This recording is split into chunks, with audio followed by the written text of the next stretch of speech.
Hello guys, તો જો આ છે ચટણી પૂરી બનાવીએ છીએ. આ પાણીપુરી તો બનાવી છે, બતાવો પાણીપુરી બતાવો.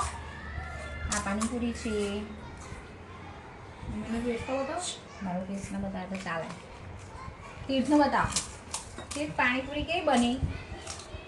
કેવો લભાવે? બાઈક તો મારો. બાઈક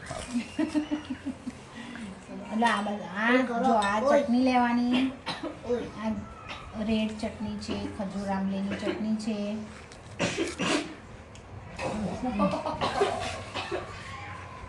મસ્ત ચટણી છે. આ ચટણી નાખવાની. પછી આ છે લસણની ચટણી. મને તો બહુ ભાવે છે. હું તો ખાવ જ છું ને. લસણની ચટણી, તીખી તીખી ચટણી છે. પછી એની અંદર નાખવાનું છે દહીં. આમાં મીઠું ને ખાંડ બંને નાખી છે. આ દહીંમાં દેખાય તો છે ને? નહીં દેખાતું. તમારું ઉદ્યોગ થઈ જશે. આ દહીં નાખવાનું.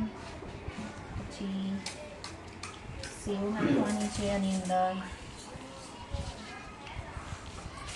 સેવ નાખી દેવાની મસ્ત બધાની અંદર. હવે ડુંગળી નાખી દેવાની.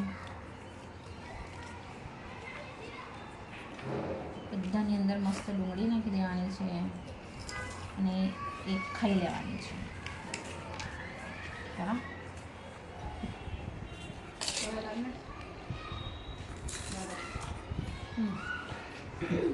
કેવું કમ્પ્લેટ? બહુ જ મસ્ત છે.